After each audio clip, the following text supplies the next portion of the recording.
Starting. It says we're live. Right on. Let's see. Let's see if they see me. Yeah, I got a notification says we're live. Hey, what if I told you that you could go from this to I hear this in just 24 hours? Seriously. Stand by. I hear an ad. And I see an ad. Okay. All right. Imagine that. Imagine that. How interesting. Uh-huh. I see us. That's the YouTube side. I see me. All right. Let's say hello to the Bear Nation and to all the normal people out there. Listen up, everybody. Thank you guys so much for being here. I'm super stoked for this. It's number one, we did not have Tactical Tuesday last week, so I've got twice as much tacticalness stored up. Plus, we have Kyle from Survival Prepping for Normal People is in the house doing his first ever live stream and reappearing on YouTube. So, man, I am super stoked. Thank you for being here, brother. Absolutely. You are. So, I think we should start off. See, you and I have talked on the phone before this, and we've been chatting for about a half an hour before we went live. And there was almost some controversy that started out our relationship. So I'm glad that that's not the case. And I was wondering if just briefly you could speak to that so we could clear the air for all of our people, because we share a lot of people. Right. So I try to, on my YouTube channel that I was very active on, and I've kind of suspended for now, and my Patreon page, I try to come at survival and prepping from a very thoughtful standpoint, because I think the most important prep is the one in the 6 inches between your ears, right? Everything else is force multiplier. That free supercomputer that we're all born with, that's the most important tool you can have, and you need to utilize it to its fullest capability. So I try to come at things from a very thoughtful perspective. Not so much bow drills and bushcraft knives, and all that stuff is good, but none of those things are going to save your life like knowledge is going to save your life. So I did this video called Prepper Privilege, and I think my thumbnail was a little Grizzly Adams looking mountain man guy. And the whole gist of that video was it was almost a VR, but I didn't really want to give the guy credit. A lot of people thought I was talking about you. I wasn't. I was talking about a video that had been posted about 6 years prior to me seeing it. And it was about a week prior to me doing that Prepper Privilege video, where this guy had got like the smoking deal. And he bought a bunch of land for like 180 bucks an acre. And he was a prepper now, and he was doing all this. And he was going through the litany of that. I want to say it was the middle phase of YouTube and internet prepping, where everybody was coming out with their clickbait videos, 100 reasons you're going to die, but I'm not. And so he was going, yeah, 100 reasons you're going to die, but I'm not. So stay tuned. That's good clickbait, right? And it was very effective for a while, because it would get people clicking and get eyes on videos. So this guy's walking around this piece of land. He's a wannabe lumberjack. You can tell he just came out of the cubicle. I mean, you can almost smell the air conditioning coming through your phone while you're watching the video. And he's talking about all the stuff he did. And it's like, okay, you closed on this land like 6 months ago. You cut down a few trees and made a road. And you've done all the things, or he wants to be perceived as having done all the things. And so now he's an authority, okay? Right. And I have been, like, I don't want to say into survival and prepping, because it's not something you're really into. If you're into it, that would imply you're a hobbyist, and you are going to hate your life when something goes down and you just dabbled. You're going to wish you had taken it a lot more seriously. Amen. You're going to survive just long enough to really regret that attitude. So you could tell this guy was a hobbyist, and I've been in it since I left the Army. We're talking 96, so like 6,000 million years ago. I'm a really old guy now. And back then, the information was very relegated to books, a few chat rooms, and it was very, very fringy. People equated it with like Waco and Ruby Ridge type stuff. So, yeah, just demonetize this video completely right there. Anyway. So it was a really fringy thing, and we kind of kept it to ourselves, because back then OPSEC was everything. I mean, I didn't even tell myself I was a prepper. I didn't want to know. Right. But anyhow, so what was that? And I made this video because this guy was like, the gist of his video was he was beating people over the head with the fact that he's a prepper and you're not, and you're going to die. It was almost like he was gloating. And that is the exact opposite attitude to come at it from, to get people to do and buy into what you're doing. And he got me. It was clickbait. He got me. I got clickbaited. I was like a rat in a trap, but I was an angry rat. So I made that prepper privilege video. And I think that you and I didn't know each other at the time, but we had a lot of overlap on our channels. We had a lot of the same subscribers, which I think is awesome, because I think we have two very different yet similar approaches. The facets of the diamond are different, but they're both gems, right? Amen. So we had a lot of overlap. And one of your subscribers, who's also one of mine, sends a message, hey, I think this guy might be talking about you. And so I get these comments on my video, and this guy says, ha ha, I think you're talking about Bear Independent. And I'm like, who's Bear Independent? He's like, oh, he's got this YouTube channel. I'm like, is it any good? I haven't seen it. And I think you had mentioned in your video response to my prepper privilege video that you had been looking through the comments, and I would do that. I'm curious to see what people say, because I want to understand that the message is getting taken the proper way and it's getting out there the right way. So I would look at people's comments too, where I think, okay, maybe I need to adjust my game. Maybe I'm not focusing on stuff that people really need to know. Maybe I'm doing something, you know, you just, it's lines on the highway. It keeps you in the middle of the road, right? So you're watching, you're gathering information, and you're figuring out and polishing up what you're doing. So you said that you had seen the comments where I had said, no, I don't know who that is. I never watched his channel before, which is a good thing. I think that diffused a lot of what could have been a lot of controversy and a YouTube feud, as much as people would have liked to have gotten their popcorn and watched that. Yep. So, still 8th grade, but I mean, but people love the drama, but I don't. So when I saw your video response, because I had started watching some of your videos, as a matter of fact, the very first one I watched was the one where you mentioned coming in your dad's office, and you said he had a sign up on the wall behind his desk that said, if you didn't have time to do it right the first time, when are you going to find time to fix it?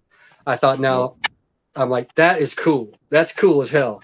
I can get into that. So I started watching a lot of your videos, and I saw that video response, and I watched it, and I was like, I can see why people were thinking I was talking about him, but it wasn't. I'm not going to name the guy because his video had it was out for 6 years and had like 10,000 views. I don't want to give any fame where it's not deserved. But anyhow, he only did 4 or 5 videos. But I was like, no, it wasn't you. So I did a VR to that, and then we kind of started talking through email and instant messages. And on Patreon, I joined your Patreon page. You came on mine, and we got together, and we thought, well, how cool would it be to live stream? If we could get your 40,000 something people, my 40,000 something people together, and we could talk about things with 2 different perspectives, but with similar intention, and see where it would go. So there really wasn't a controversy per se. I think some people probably wish there would have been. I know there were a couple people egging it on in the comments section. I had to ignore those people, but no, it was an interesting way to meet, though. Like you said, it makes really good backstory, because 10 years from now, if we're collaborating on this or that, and people say, well, how did you guys hook up, and how did this start? Oh, well, I thought this guy was talking shit about me. Turned out he wasn't. But yeah, that's what happened.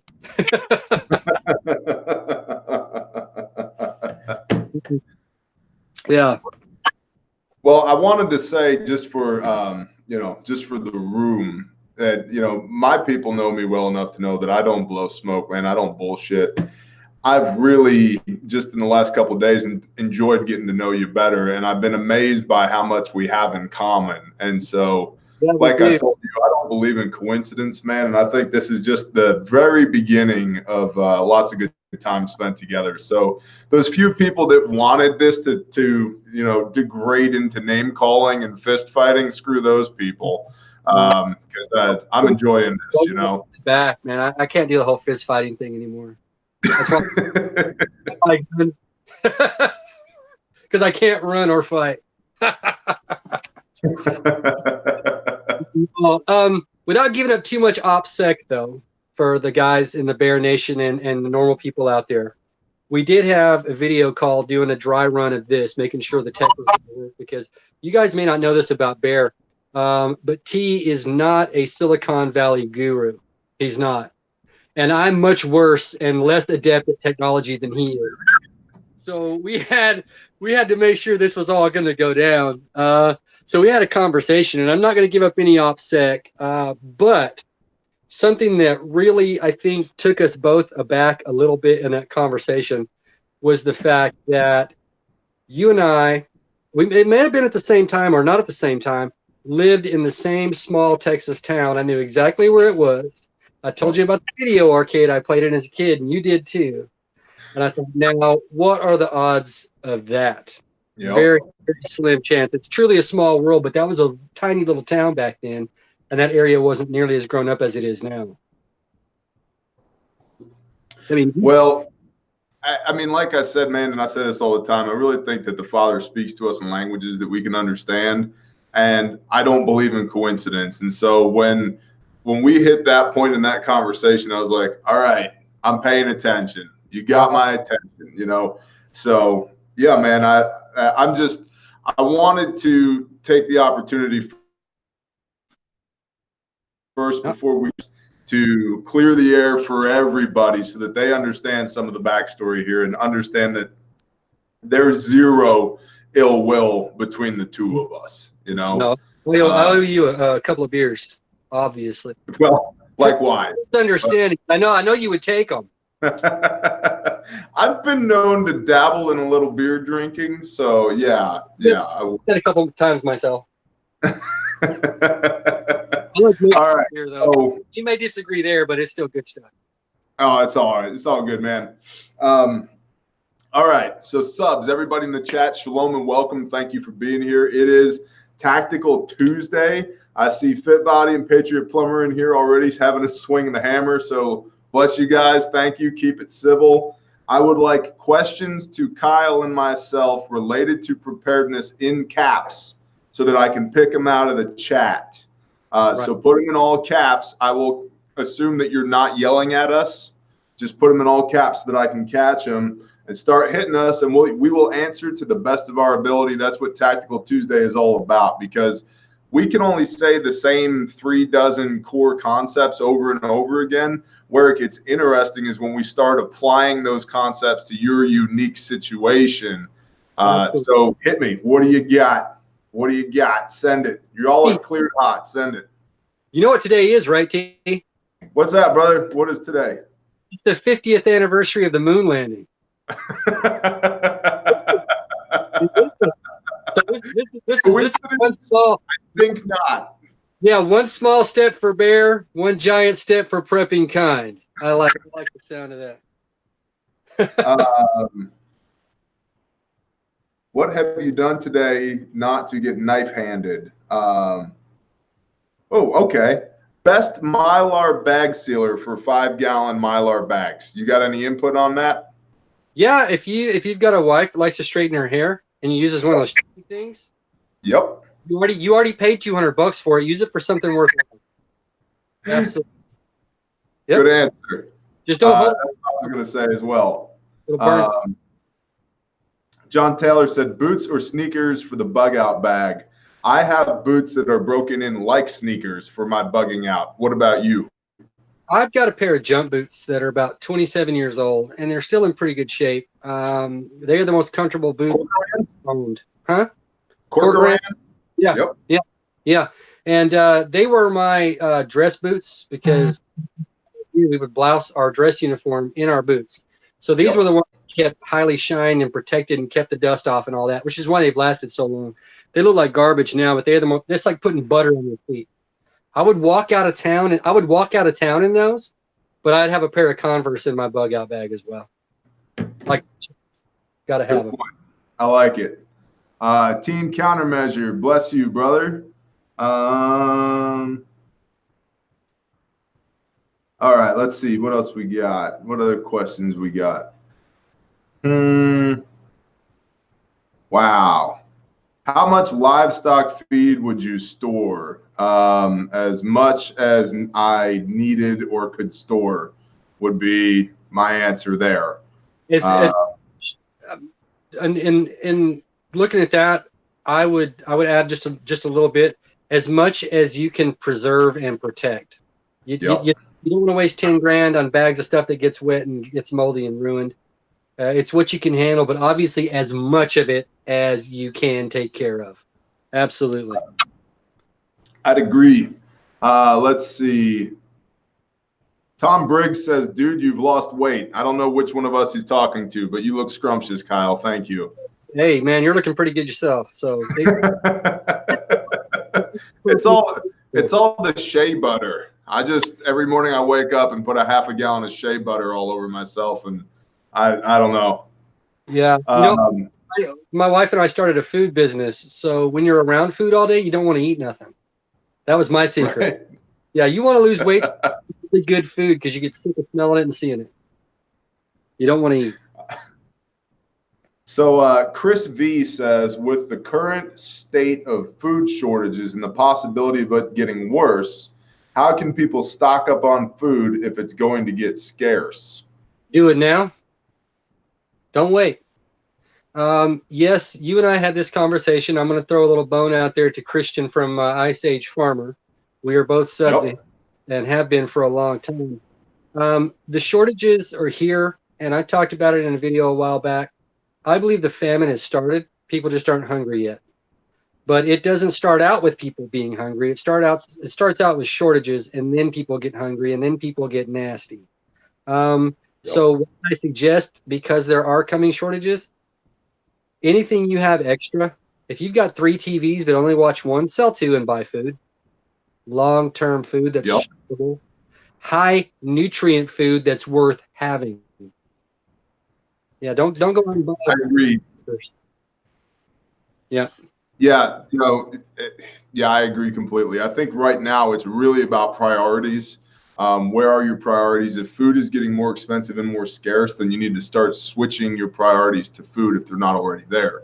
If they are already there, you need to double down, triple down. Like Kyle said, if you got a bunch of stuff around your house that you're not using, that's not going to do you any favors, if when the balloon goes up, then liquidate it. We talk about this all the time here as far as, side hustle, earning more money, spending less money, and then using that extra that you have left over to put towards things like food. Absolutely. Another option is really buy in bulk. And when I mean buy in bulk, I mean buy in bulk. I am coordinating with a dear brother right now a delivery of 10,000 pounds of wheat. 10,000 pounds. That's kind of a bulky amount. Yeah, it's a little bulky. It's a little bulky, but yourself. Yeah, but I'm doing that not because I need the wheat, which how much is too much? There's not an answer to that. No. But because I don't know if we're going to be able to get more of it going forward. And so I want as much as I can get now. And I want it stored, positively controlled by me and by all my friends now. Yeah. So that when the balloon goes up, that's one less thing to worry about. So, and the point here is that I don't have the purchasing power for 10,000 pounds of wheat, but me and my friends do. So that might be something to consider as well. Pooling resources. Yes, absolutely. Yep. Okay. Let's see. Am I getting a grain silo? Yes, I'm getting a grain silo. You got me. For your backup. Oh, this is a good question. How would you prepare, Kyle, for your wife being pregnant during SHTF? Well, I can answer that question. I had a Harvard-trained urologist take care of that issue for me. Yeah, they cut the little tubes, they tied them in a knot, and then they cauterized the ends. Well, I know I'm good. I would give people the advice that if they already have kids and they are a man and they have considered a vasectomy, if it's not if it's not prohibited by their religious beliefs or whatever, do it now. Yeah. Then, if your wife gets pregnant after the balloon goes up, you get to have shit hit the fan twice because somebody's got a lot of explaining to do.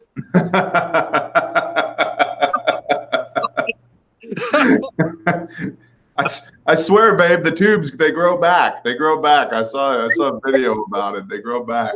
But that, I don't know. I'd have to go have a visit with that doctor.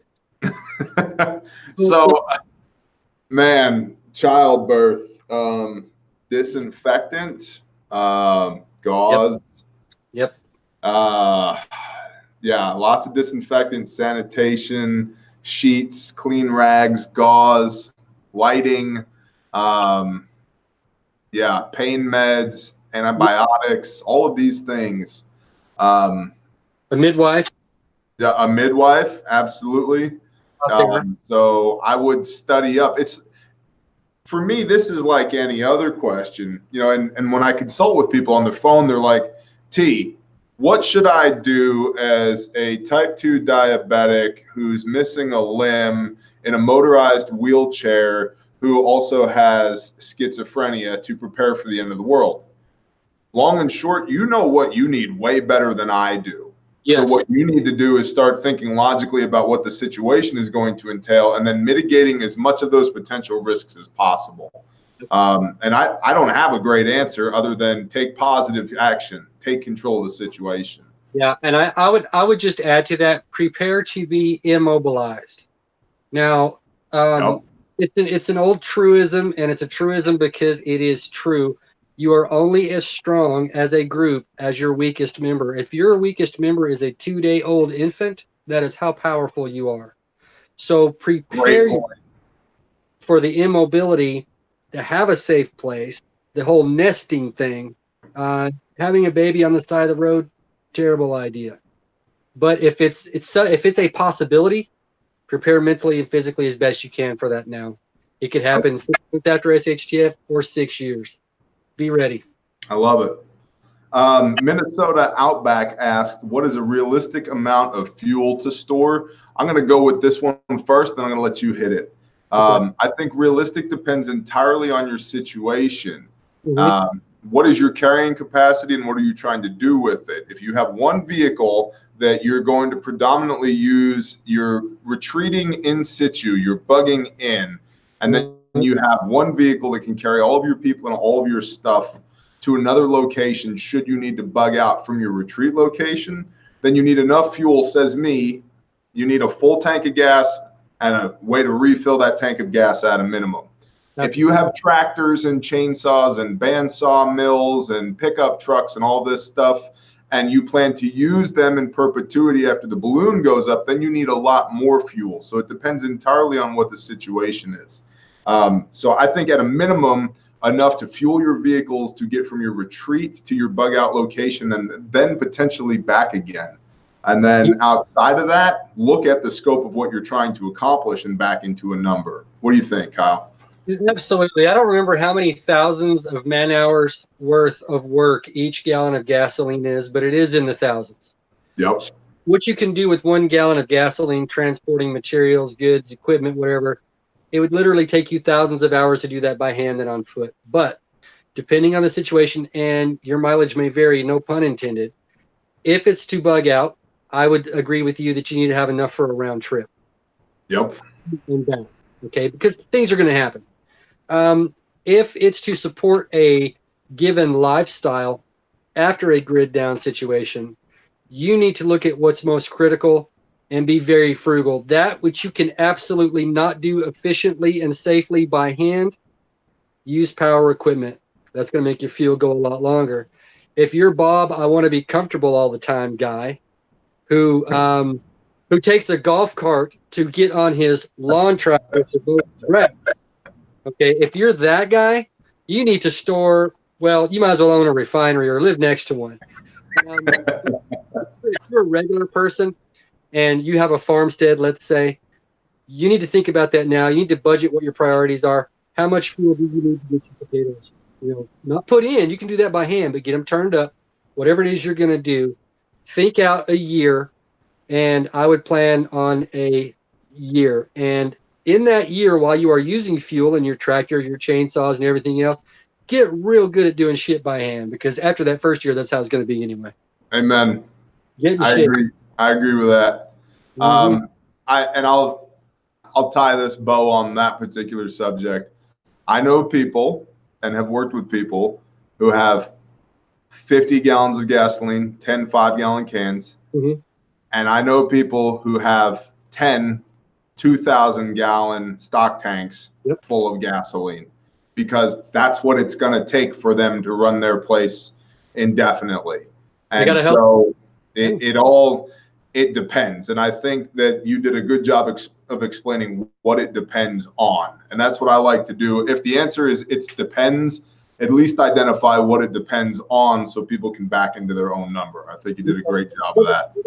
And I would throw this in there at the end, and it pretty much goes for everything. Whatever it is you think you need, get that and add 50% for Amen. At least. I would agree. So Ed Hunt says, what is it that Kyle is feeling burdened to prep or prep for at this time? What are your current convictions as far as prepping? Well, it's a good question. It is a good question. And I could say that given my military experience and my police experience, I was a police officer for a couple of years after I got out of the Army. It was in a large major U.S. city. I'm not going to name the city for OPSEC reasons. People start to dig into your stuff now. You can find out anything on the internet. But anyway, I saw exactly what people will do to each other. Now, a lot of guys go overseas and they see things, but you can separate that from back home because your people are different. It's a bias we all have. You understand that, yes, they are humans, but their situation is so far removed from what it's like back home. When I was a police officer, these people lived on the other side of town. Right. I saw what they were capable of doing to each other when things are good. So with me, when I really started doing it, I just kept having this thought that you don't learn anything and you're not put in any life situations and you're basically not given training, like as you would say from the higher command. You don't go through training for nothing. There's a purpose for it. So how could I explain to my family on the side, hey, I'm sorry I let you guys suffer and be tortured and all this happened to you, even though I had years of experience and training and knew exactly what to expect, but I didn't feel like doing anything about it. I'd rather work on my golf game, get my score down. I couldn't do that. I wouldn't be able to face myself knowing what I know, not utilizing that stuff, putting it into action, being proactive, because reacting is 9 times out of 10 a bad idea in anything. So that's what did it for me. Is I have a very good grasp of what depth people will sink to get whatever it is that they think they need from somebody else, no matter what it's costing that somebody else. I don't want myself and my family to be that somebody else. So is that security is what you're saying? Training, awareness. Yeah, it's all of it. But like I said, I was lucky in the aspect, given the experience, the background experience that I had a very good understanding of what it would take. I had no illusions about it. I didn't think, okay, well, I'm going to get a bag of food and a box of bullets and put bars in the windows and, hey, I ought to be good. No problem.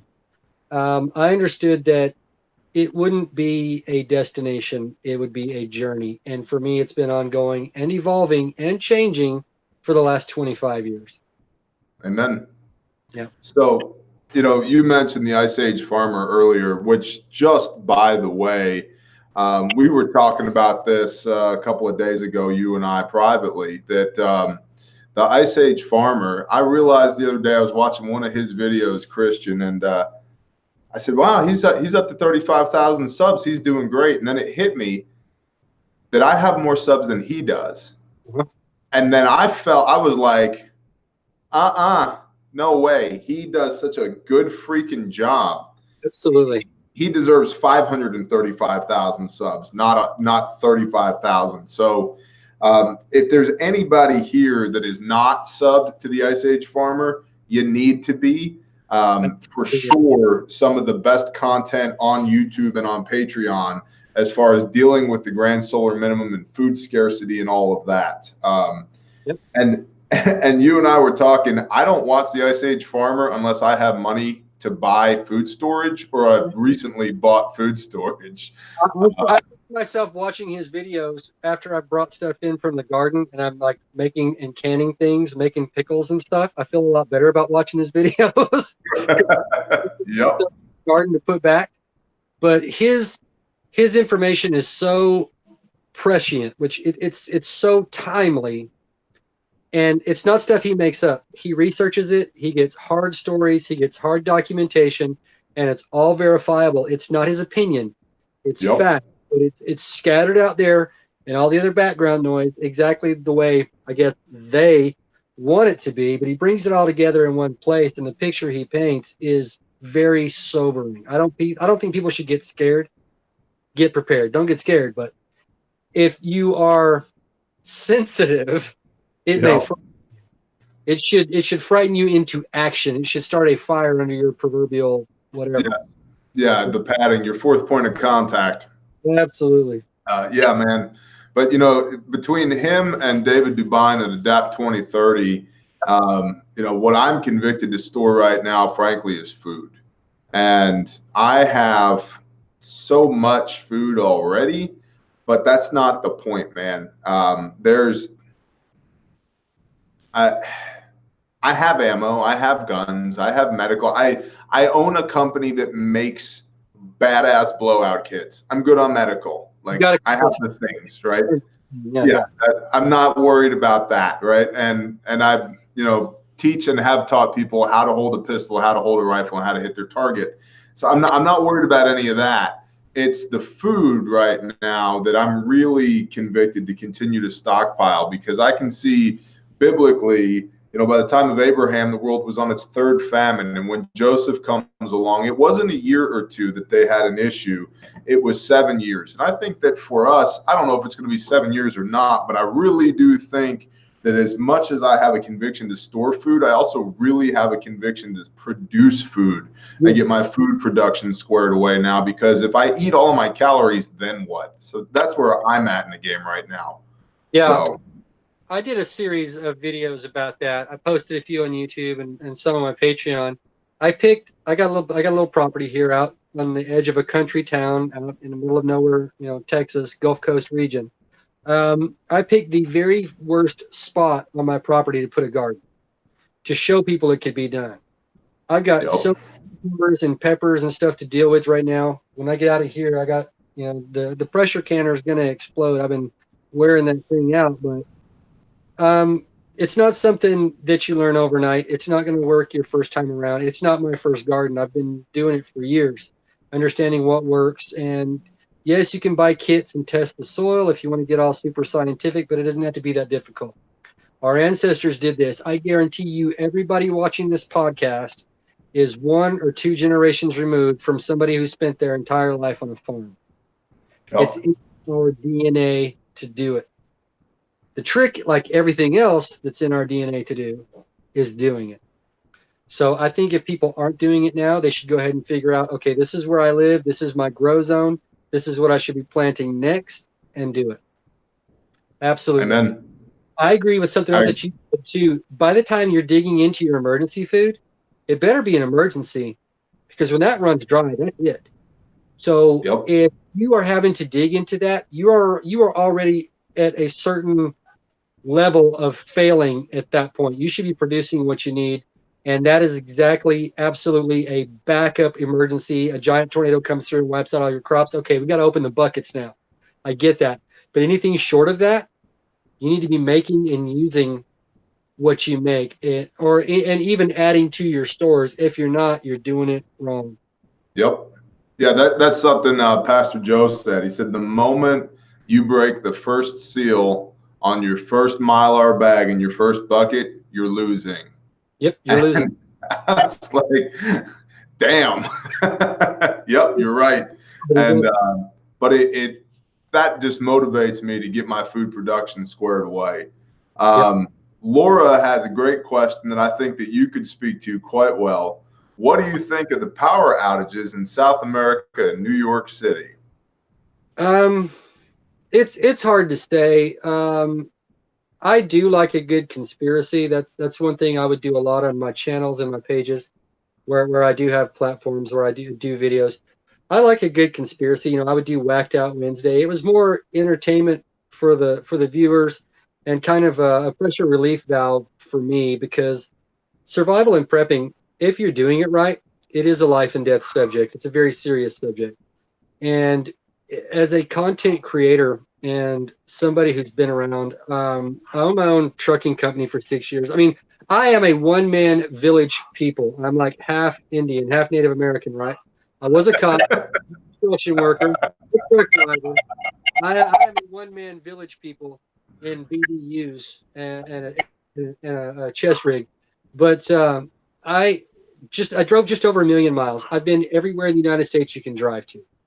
I've delivered to Long Island. I've delivered to places in Queens, Miami, Seattle, San Diego, everywhere in between. So I've seen a lot of the infrastructure, and the infrastructure in our country, which is supposed to be the most economically developed country in the world, is bad.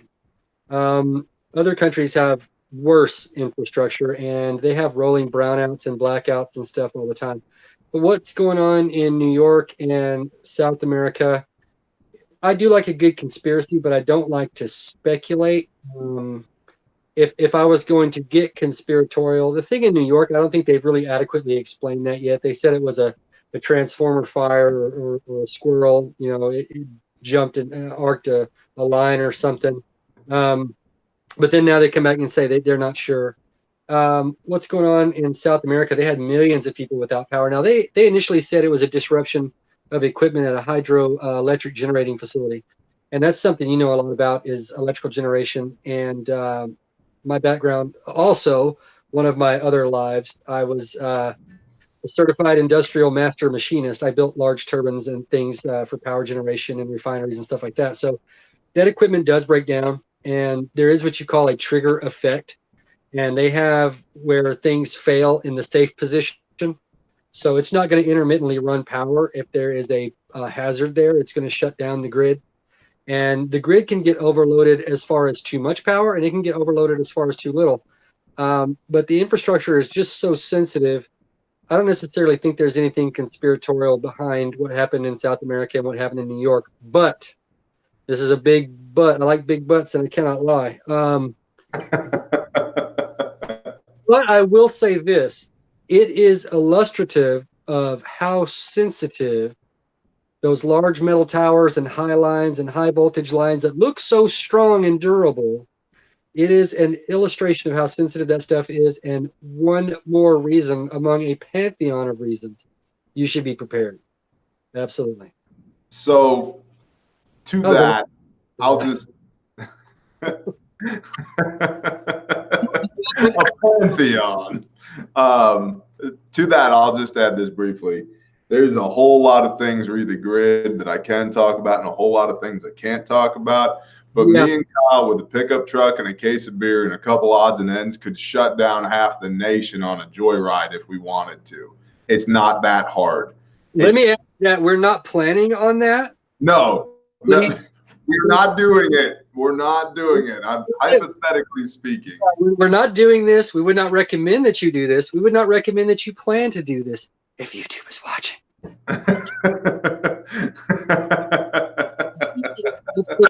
Absolutely right. Our infrastructure is so sensitive, and so how can I say this without saying anything crazy? So remotely operated and monitored. By the time something happened, if it was done intentionally, it would be too late. It wouldn't take a whole. I mean, where was that incident that I'm not going to get in a whole lot of depth in, but it involves transformers and their cooling system and people performing target practice. Was it near San Diego or something a few years ago? I can't remember. They've still never gotten to the bottom of that, dude. So can it be done? Absolutely. Is the grid that sensitive? Absolutely. It doesn't require a Russian GRU unit in the largest NASA launch control room full of computers and tape reels and stuff doing all their super awesome Mission Impossible hacking. It doesn't require that. That level of interference would stop everything. It doesn't require that. A tree limb can fall and cross two lines and half the state of Texas is blacked out. That's how sensitive. Exactly. Yep. Now we're cooking. Okay, got that on record. OPSEC.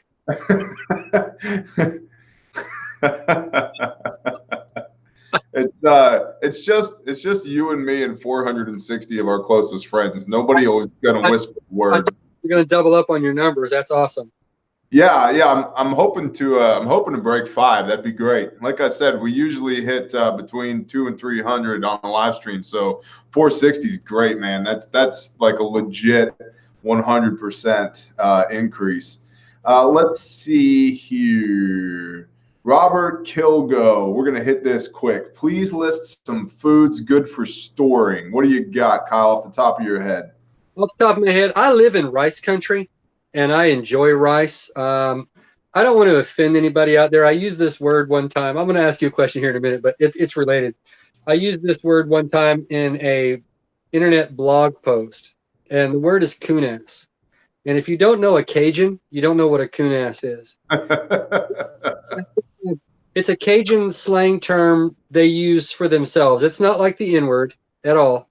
It's a word that they call each other. And where I live, there are a lot of Cajun people, and the food is really, really awesome. Now, what's good about these people is they make everything with rice. And where I live, actually, the area I live in, up until the 1950s, actually produced more rice here in this part of Texas than they did in China altogether. Not so much anymore. And the rice crop was, I know Christian's probably going to talk about it, was damaged by this latest storm because 25% of the rice crop is flowering right now. And where that storm came up just east of the Sabine River over there in Louisiana, that's the heart of rice country. So those of you who are planning on having rice because there's no corn in the Midwest may not have any rice in the South very soon. Yeah, Arkansas is flooded too, literally flooded.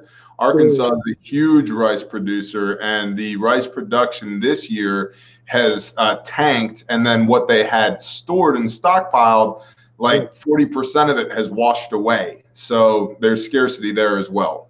And rice isn't as resilient as people think as a crop in the ground because, yes, it does grow in the water, but it cannot flower and be pollinated underwater. I've never seen a bee with scuba gear. If I do, he's going to be a badass. I've never seen a bee with scuba gear, so that's a problem. But I mean, I'm going to go to the standard, man. Beans last forever. Beans have been a staple food for humanity for thousands of years. Rice also. There is a reason. You know, if you look at these sumo wrestlers, these guys get to be 500, 600, 700 pounds, and they are immensely powerful and quick. They eat a diet exclusively made of rice. Oof. It's huge, giant bowls. I mean, you can YouTube it or whatever, you know. YouTube. you can check it out. And I did some research. I'm like, how do these guys get so big and bulked up but stay strong or whatever? And they eat tons and tons of rice. It's like 90% of their diet. So can rice keep you alive? Yes. Is it fun? That's also the reason those guys are so pissed off. They're fighting each other over a cheeseburger. They're tired of rice. When you see him come there and he does his little hand thing, he's dropping a cheeseburger in the middle of the circle right there. So rice can keep you alive. Beans are a huge source of fiber, tons of vitamins. Mostly, probably the more important thing about beans is it's a good source of mineral, along with protein. Any kind of bean, as long as it's dried. I mean, they found beans in Egyptian tombs that are 5,000, 6,000, 7,000 years old, and you could cook them and eat them. Okay. Yep. So beans matter. Black beans matter. I like all kinds of beans. Pinto beans, whatever. Navy beans. It's all good. Beans and rice. Good with that. Corn obviously is a good one. Red wheat is one that's storable and edible. There's lots of simple ways to prepare it without having to actually turn anything into flour. I mean, you can eat wheat berries. I mean, there's tons, but I would go to that, man. Keep it simple. Don't get too crazy. You know, you don't got to go out and buy a $6,000 food freeze dryer. If you got it, great. You don't need it though.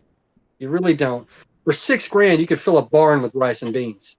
You could. Amen. Yeah, believe me, I'm like I said, I'm bringing in a truckload. What I advise people to do is go 750 pounds of dry goods per year. It works at the 3,277 calories per person per day. And that math I backed into because the number of calories that a military-aged male between 16 and 35 needs per day under strenuous activity is 3,200 a day. Yeah, absolutely. So I figured if I got 3,200 and I got to feed a toddler, I'm covered. If I got 3,200 and I got to feed grandma, I'm covered. If I've got 3,200 and I've got to feed, Steven Seagal Jr. shows up and he's like, hey, I'll guard your stuff, but I need food because I know Aikido. I'm like, all right, cool, man, not a problem. I got you. Yep. And so I break that 750 up between equal portions of corn, rice, wheat, and beans, because they're all right around 1,700 calories per pound. They're almost identical calories per pound. And then that gives you some options there. And so like beans have no fat in them whatsoever, but they have lots of protein and a little bit, protein and carbs. Corn actually has fat in it. There's about 8% fat in corn. And so you can break it, break up the monotony a little bit with it. And they're all relatively cheap. Even right now, as we're entering into scarcity, they're still relatively cheap. You're right. If you eat a diet of rice, beans, and corn, let's say that was your daily thing in different, combinations, you're getting the fats you need, you're getting the carbohydrates you need, you're getting the proteins you need. But I would add this one last thing about stored food. Store spices. Yep. Boredom will not kill you. It will bother you. It will not kill you. What a lot of people don't understand is that 90% of the people in the world eat the same thing every day because that's all they got. They eat the same thing every day. We are lucky to have the variety of food choices that we have. So if it meets nutritional requirements, yes, you can eat the same thing every day as long as it satisfies nutritional requirements. You are just going to get bored out of your mind because you're going to start thinking about, I miss pizza. I miss tacos. Electricity, but I'm a spice person. My wife is an amazing cook. We do a food business together. I like to cook. She likes to cook. Spices are important. Don't forget them. I mean, a little can go a long way. And if you do it right, they have healing and preventative medical purposes as well. That's originally spices were in food because it's good for you. It was a way to take your medicine while you ate. The flavor was a secondary. So I encourage everybody to look into that and spice the right way, like they do overseas. It's crazy. Yep. I love that. Yeah. Also, salt is a big one. Stock salt. All the things. But the thing is really, and this is one of the things that we try and touch on at our channel, is that it's just not that difficult. Like, I'm a firm believer, just because of the way I was raised and the way I've lived, like, your pantry should hold you for 3 months. Like, these people, when there's a storm coming, like, the storm diet is apparently milk, eggs, and bread. That's what everybody eats. I have said that same thing so many times to people. Oh my God. I've been in hurricane country, and I've been through a lot of big storms. And yes, it is obligatory. It's almost like it's a law. These people have to rush down to the local China Mart, buy up all the bottled water, eggs, milk, bread, and cheese. Okay, the water I can see. Everything else is going to go bad in 2 days without proper storage anyway. But even the water, these people never buy water in normal times. They're buying cases of Pepsi.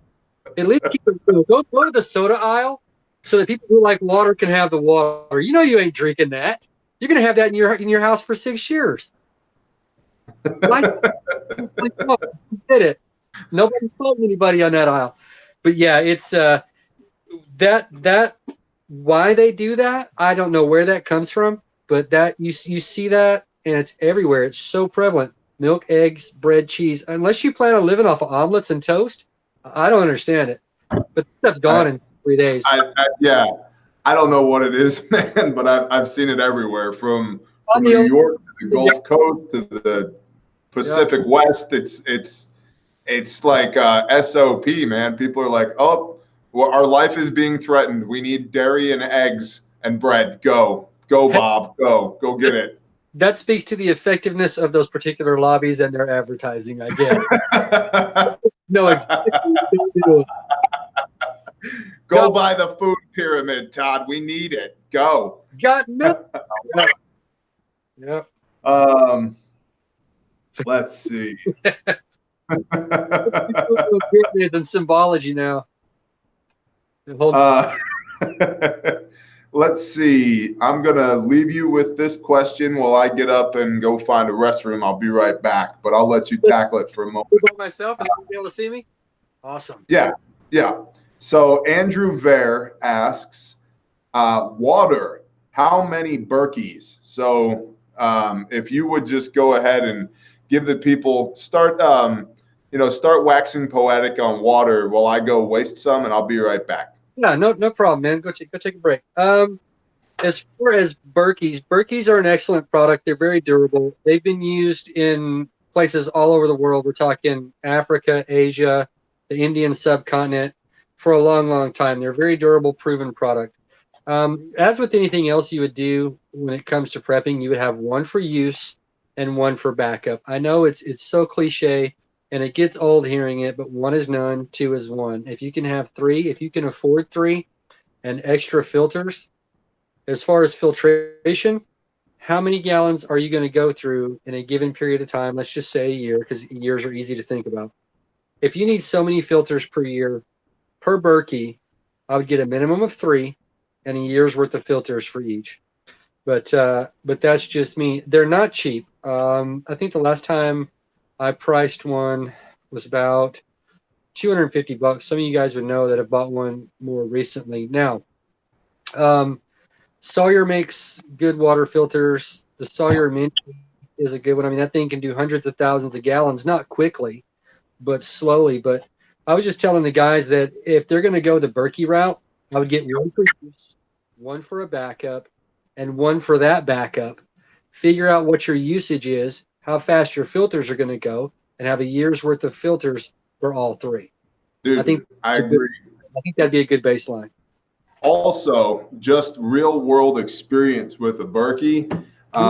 The black filters that go inside of the upper tank, where they connect, they're threaded on the bottom. Like, let's see, if this is the filter on the bottom, there's black plastic threads. Those black plastic threads have zero structural integrity, zero. And the filters are the most expensive part of the whole deal. You get 4 of those filters in there. I mean, you could fully fund a 401k for what it takes to buy 4 Berkey filters. And if you have a toddler who knocks the Berkey off of the Berkey stand, the jolt of that thing hitting the ground will crack 2 out of the 4 filters. So we learned this the hard way. There's nothing that, like, off the shelf is designed to plug that hole that's the same diameter as the filter. So you need like a tapered cork or something, and then more spare filters. And we have been unable to super glue them back together or anything like that. And frankly, I was so pissed. I was like, how did this kid break our water filtration like that, man? So. Yep. If it's not 2-year-old proof, it's not going to last you through SHTF. That's for sure. Right. So, but I mean, I love the Berkey. I love the quality of water that we get out of it. I love everything about it. But man, that filter, the whole, don't go betting your life on it without a backup or several backups, because I was like, man, I kind of wanted to puke in my mouth when I saw this 3.5 gallons of water on the floor, 2 busted filters, a toddler sitting on the floor giggling. I was like, yeah. I hate to sound like one of those old guys that say they don't make them like they used to, but in that case, they literally don't. I know before, probably 15, 20 years, those threaded pieces you're talking about were a lot heavier duty, heavier gauge PVC, but you got to take care of what's going to take care of you, in a nutshell. Yep. Guard it from a 2-year-old. Absolutely.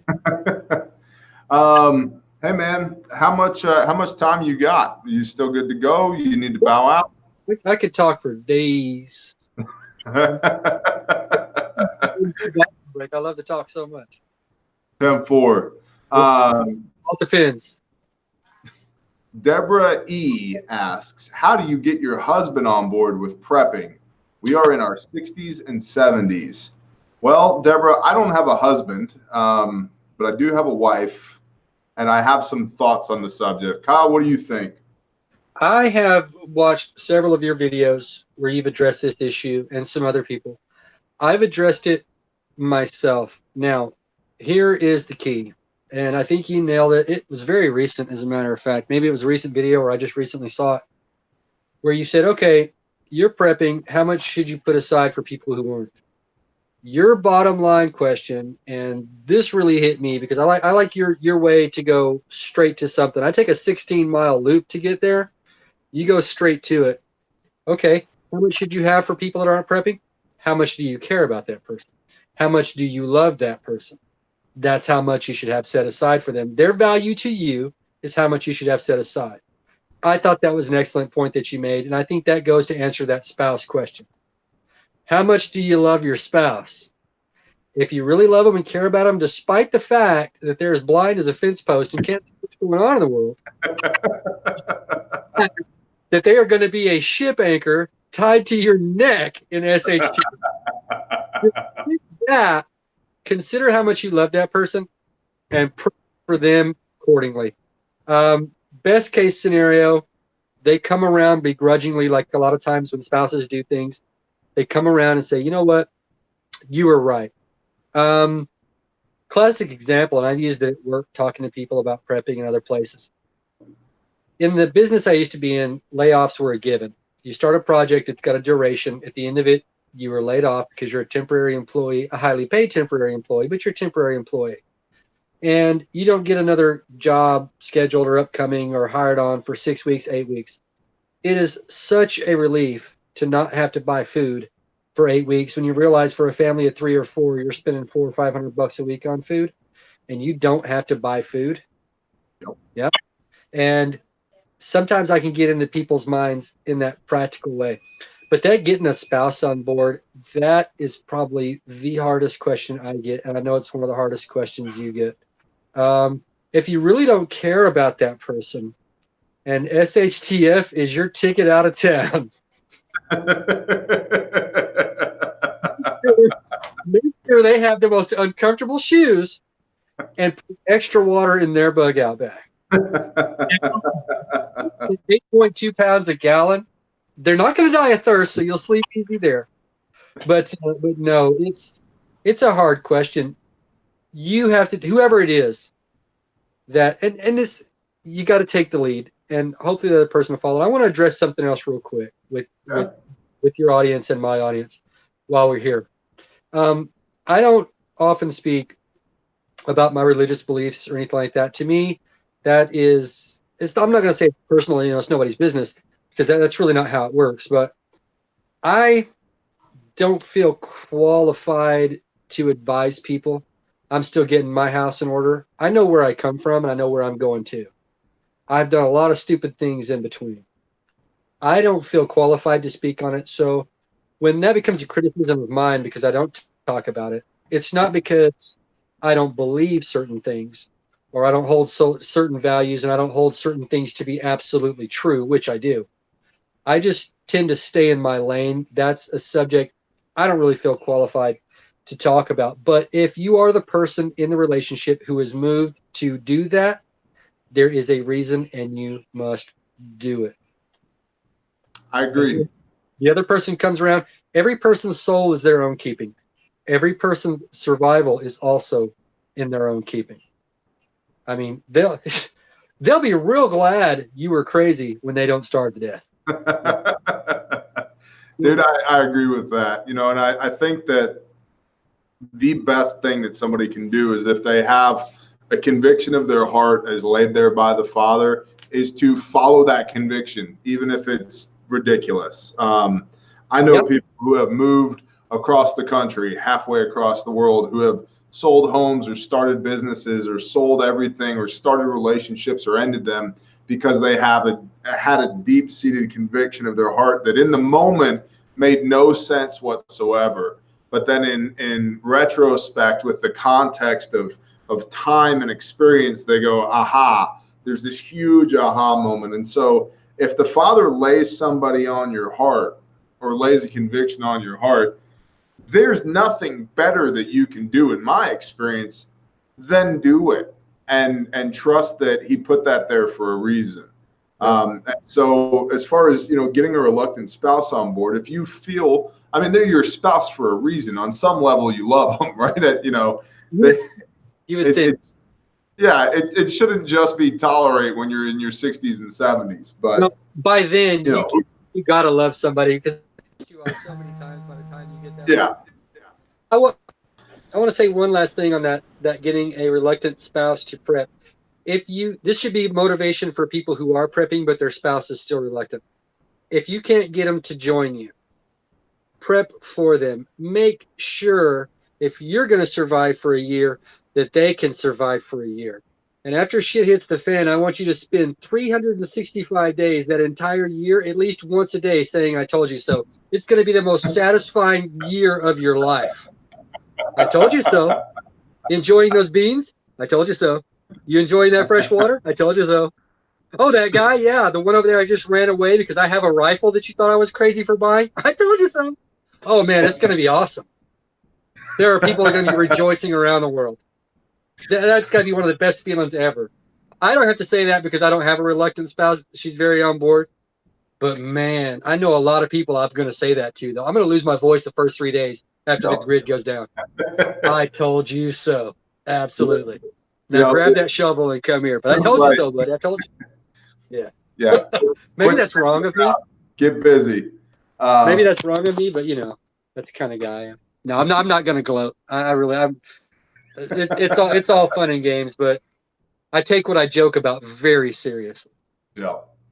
Well, I mean, I have a conviction written on my heart to take care of my people, right? My family and my tribe and my mag and my friends and all these people whom I love and who I feel a deep responsibility for. And some of that is educating here or encouraging here. Absolutely. Or using my hands to affect positive change on target, hands and feet, whatever it is that I need to do, however it is that I can contribute. But it's like there are people at the end of an age when I stand in judgment that I'm responsible for. Yes. That I get to look at my creator and he's going to go, did you do that thing? Well, man, I tried. No. Did you do that thing? And that's either going to be a yes, sir, or a no, sir. Yep. And so when I'm presented with the opportunities to say, yes, sir, I try and say, yes, sir, because I have the perspective to understand that at the end of an age, this is going to matter. And that motivates me here in the moment to do those things, even if it's inconvenient or unpleasant or unrewarding, doesn't matter because I'm the guy. I'm it's my job to bear the responsibility to willingly shoulder that burden and take care of these people that were sent to me.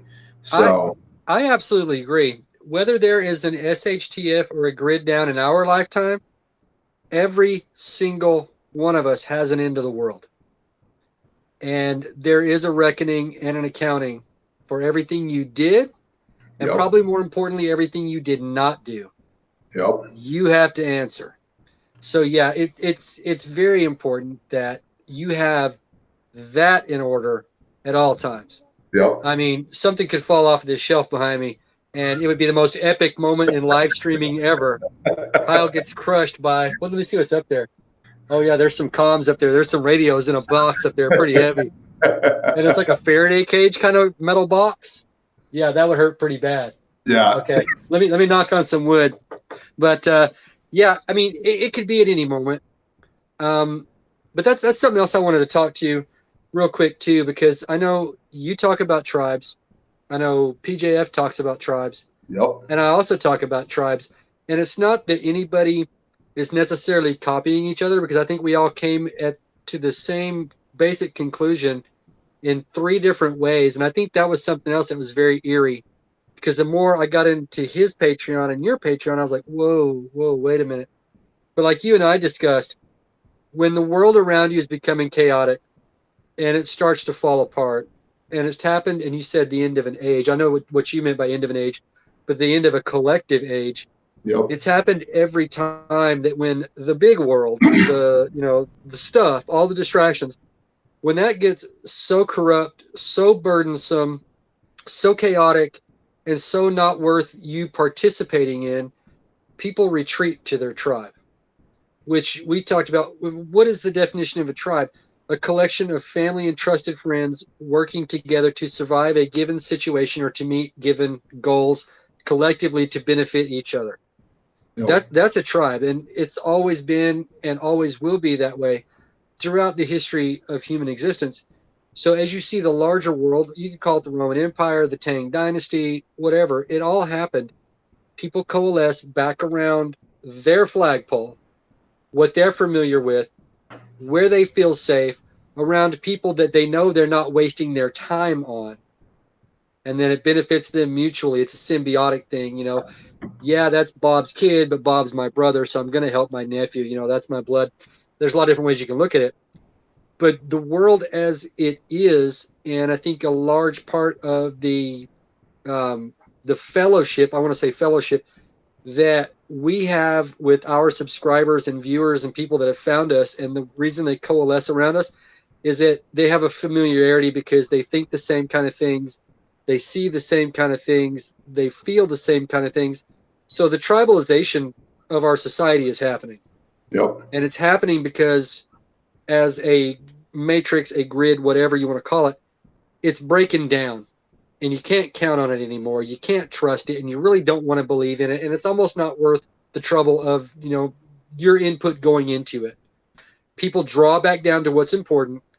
And I want to say this real quick. There might be 5 or 6 people there when you're born. If you do everything right your entire life, there might be 5 or 6 people there when you go. Everybody else in between should be just as important, but especially the people that you matter to. If you matter to them, they should matter to you, and that is your tribe. Now, the reason I talk about tribes is because people are tribalizing. It is happening. It's got historical precedent. It's going on. So people say, oh, tribalization is bad. It's identity. No. It's a self-defense mechanism that has worked for thousands of years and kept humans going and existing. And it's a circling of the wagons. It's happening. And I think if it's going to happen, get out ahead of it. Have your tribe established, working together and learning to help take care of each other now, while you have the luxury of making mistakes and getting it right before you need your tribe. So I agree completely. I mean, obviously, you've seen my content. Oh yeah, and you know who I consort with. Let me ask you something. How do you feel that Antifa plays into that? Do you have any opinions on that, as far as, you know, the tribalism that the radical left exhibits? And do you think that they're a faction going into, hypothetically, World War III or Civil War II or something like that? And Antifa, yeah. Given my background, I worked in a unit that, I don't want to say specialized in gang enforcement, but we focused on gang enforcement. So I had to take a lot of classes to understand the street gangster personality, the whole dynamic, why they end up there. And I think that the Antifa people, like all people, want to belong to something. They want to feel like they matter. They want to feel like they're making a difference. Now, there are those out there who would take advantage of that and steer these people in the wrong direction for their own benefit. The same as a guy who, he may be the biggest crack dealer on the west side of whatever. Yep. But he gets these kids that dropped out of school. They don't have dads. They have no familial ties. They have no tribe. And he brings them into his tribe, and it benefits him. Now, your local gangbanger is going to be much more dangerous, hypothetically, than an Antifa person. But these people want to belong to something so badly. They want to feel like they matter and that they need to be heard so badly. They're willing to go out and throw feces bombs and urine bombs and milkshakes laced with chemicals on people to make a point, knowing they're probably going to get arrested, knowing there's a high probability if they do that in the right parts of the country, they're going to get a serious beatdown that they deserve. They are dangerous in a way that a person who does not know how to handle a high-power firearm is dangerous at the range. They can do terrible things. They might not mean to, but if they decided to, they really could. So do I think they're going to be a part of this societal civil breakdown? Maybe not necessarily them as far as a brand, but that mentality.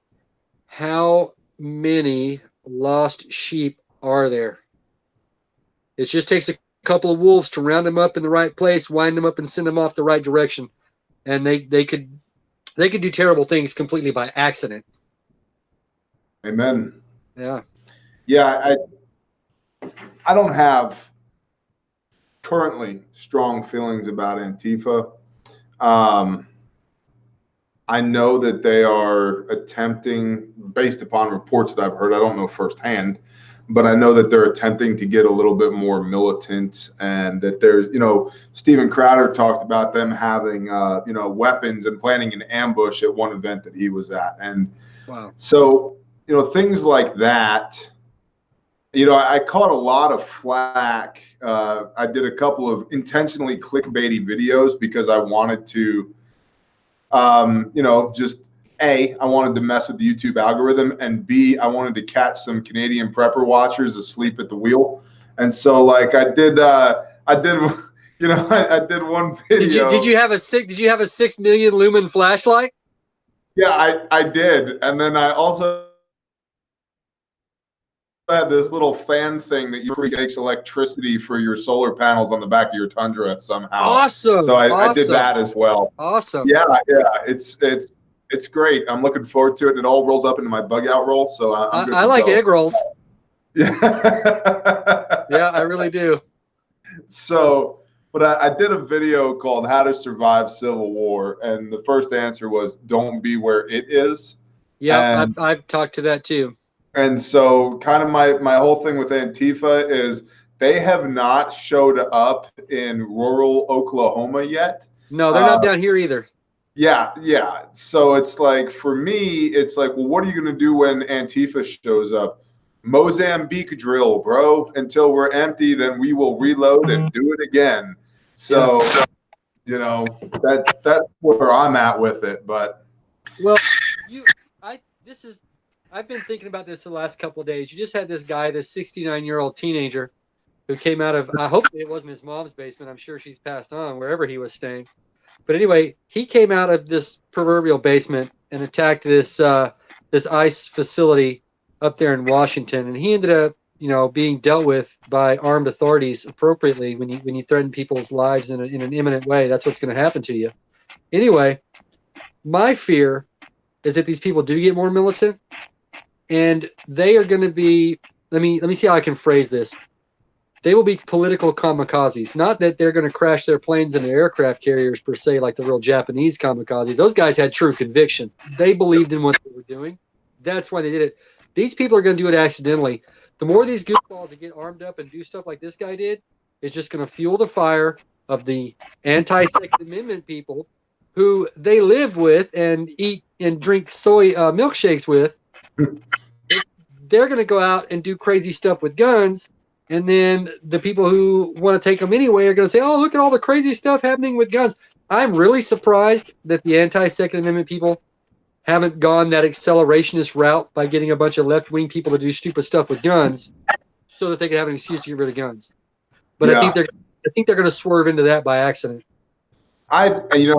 Without getting super, I don't want to have to go get a roll of Reynolds wrap in order to continue this conversation.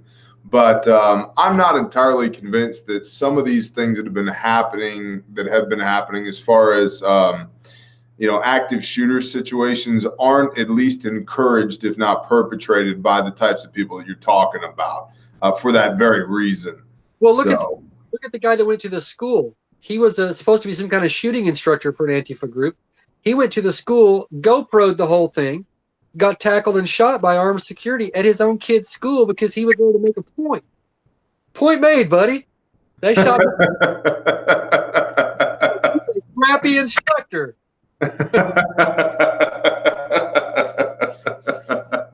Well, also you think too, Man, if some hipster in skinny jeans shows up to a course that I'm teaching, I'm gonna be like, all right, you're on my radar, bro. Like, you're not the typical client. What's going on here? You know, so they Yeah, probably had, yeah. that person should have joined me in celebrating Gray Pride Month, which is going to be happening through the end of July for everybody who wanted to know. Yes, I'm starting a thing. It's called Gray Pride. We're having a parade in a downtown area near you tomorrow, and when you get there and don't see anything, that means we're doing it very effectively. Yeah. Gray Pride. I am flaming out of the closet gray, by the way. I'm telling you guys right now. The I whole love gray, it. absolutely. Profile. There's a couple people in the comments asking for your Patreon channel info. So go ahead and drop that if you would, please. Yeah, it's Patreon, Survival Prepping for Normal People. You can look it up on their little search engine. It's not hard to find. You can find it in a link on most of my YouTube videos is out there. It's Survival Prepping for Normal People, and it's got the little sandcastle. And I'm going to talk about that too. Somebody had asked me why I have a sandcastle as my icon. That particular sandcastle, built that, oh God, I want to say about a year ago before I started my Patreon. I'd had a pretty severe back injury, so I was out of work. And I'm sorry, my YouTube. My son encouraged me to start a YouTube channel, and he loves it. He's watching stuff on there all the time. He said, "Dad, it's time you should do it." He and I went to the beach one day. I had all this downtime before my surgery. It took forever to get it all approved and everything. Anybody that's ever been through that understands it. It's not an overnight process. So I took him down to the beach. I live about 18 miles from the beach. Took him down there and built a sandcastle with him. The tide started to come in, and I took that picture right before the tide got the sandcastle. And I thought to myself, you know what? That's exactly what survival and prepping is.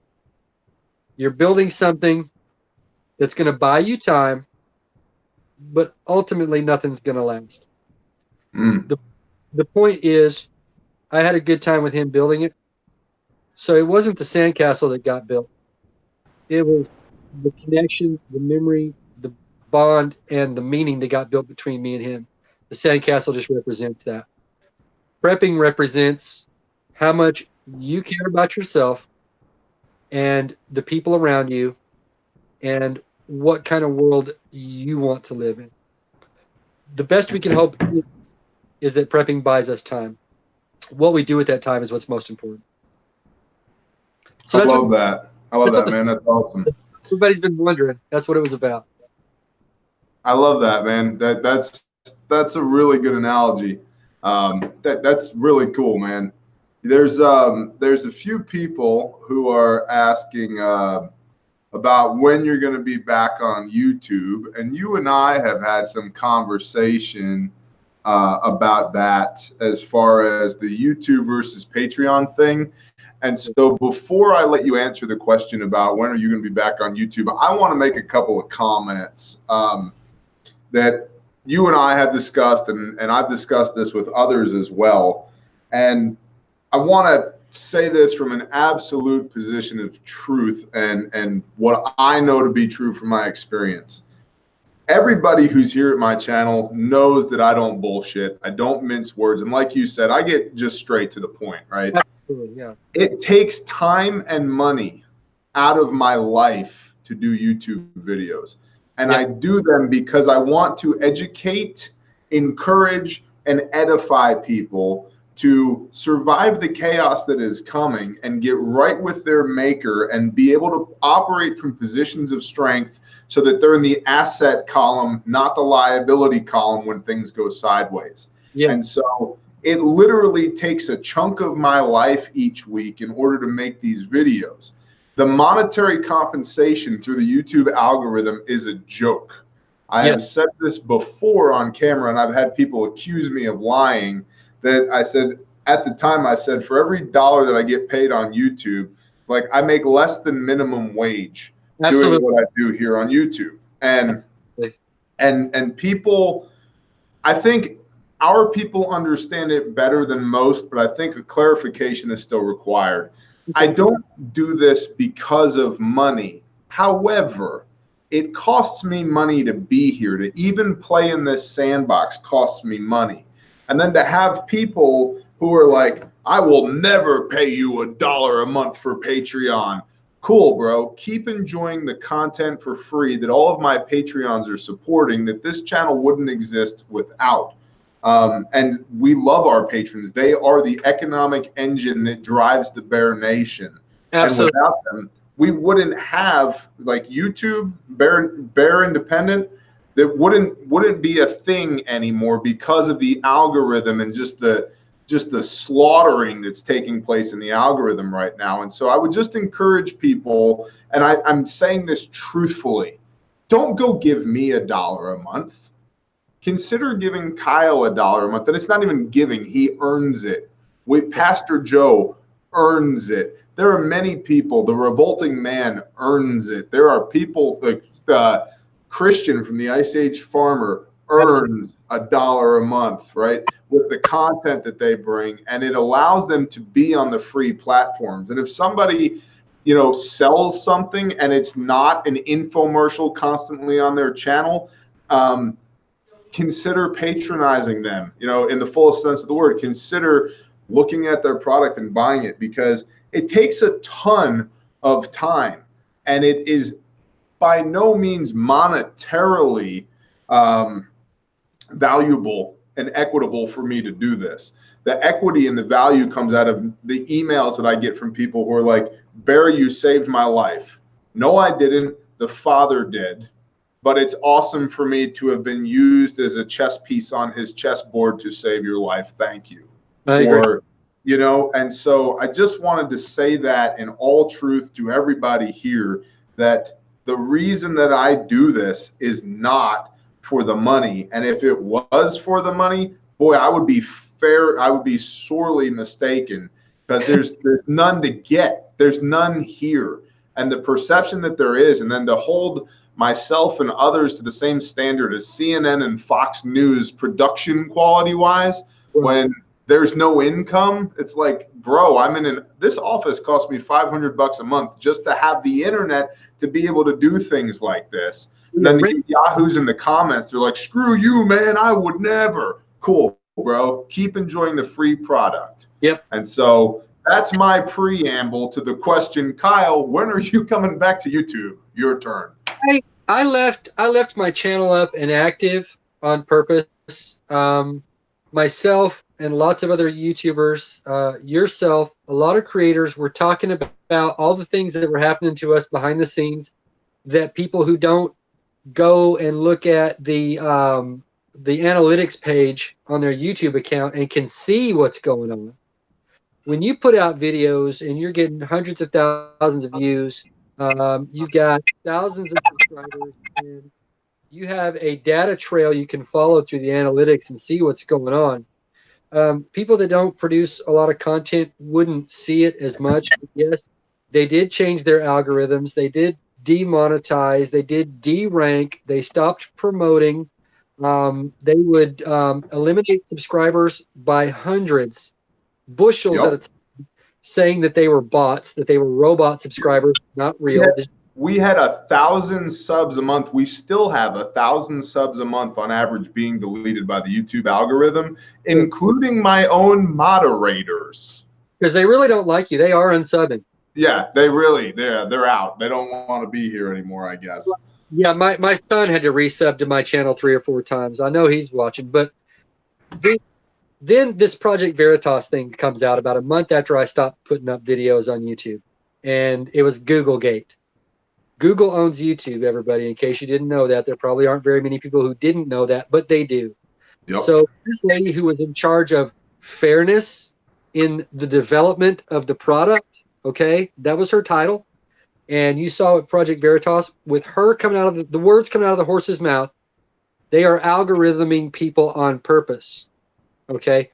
A lot of creators saw that going on behind the scenes. And when we would mention it, because we would get so frustrated we couldn't stand the comments anymore. Hey, how come I got unsubbed from your channel?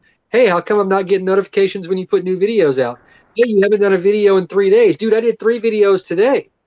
Yep. When you get tired of seeing that, you got to speak to it. And the algorithm is also set up that if you complain about it, that gets more attention on you. They really focus on you. And then you get what they call manual reviews. where they start reviewing your videos because somebody flagged it saying you said something controversial and broke a community guideline when you didn't. Okay. But yes, that all came out with Googlegate when Project Veritas did their thing and exposed Google, which owns YouTube, for what they're doing.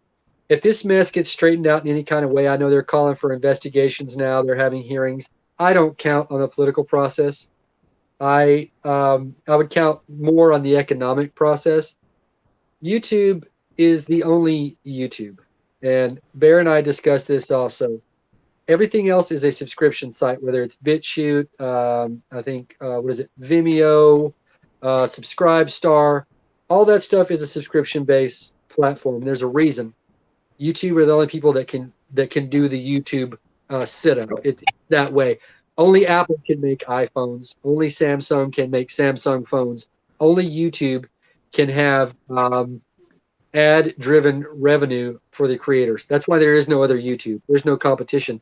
They have basically a patent on that. It's all copyrighted. Nobody else can do it. So I left because I got tired of the games. Now, some people got upset. Hey, he left his 40,000 subscribers hanging, whatever. I was making 2-3 videos a day and never repeated myself, okay? I was trying very hard to come up with fresh subjects, fresh perspective, fresh information on everything that I did. Now, some people were like, well, his videos got political, and that's what ruined his channel, and he blamed YouTube. Now, look, guys, I think T and I are on the same page here. I don't think the people that got us into the mess politically where we are now are going to be the ones to get us out. I don't see a way of voting ourselves back to a constitutional republic. I really don't. I am a history guy. I've probably read 10,000 history books in my life. Not bragging, but it's making me go blind. I got to wear glasses. Yes, it's the reading. That's why I have to wear glasses, in case anybody was wondering. But anyhow, we historically are not going to go back to where we were. It's never going to happen. The time for that to happen would have been in the 1960s when it started falling apart. Okay, that would have been the time for that to happen. The cultural counter-revolution, but it didn't. There was a cultural revolution, but there was no response to it, and here we are, 50 years later. So this idea that it's going to be solved politically, or that my videos got ruined because I talked about politics, I don't believe in politicians. I don't believe that they are our saviors in any way, shape, or form. I don't believe it matters as much as they would like you to think it does. However, another big but for you guys. There are a lot of people out there wearing a red shirt or a blue shirt who wave the flags and say rah rah at the pep rallies, whatever. They do believe it. They buy into it 100%. And I want to tell you right now, whoever wins the 2020 election, half of the country is going to lose their collective minds. Now, to those people, politics does matter.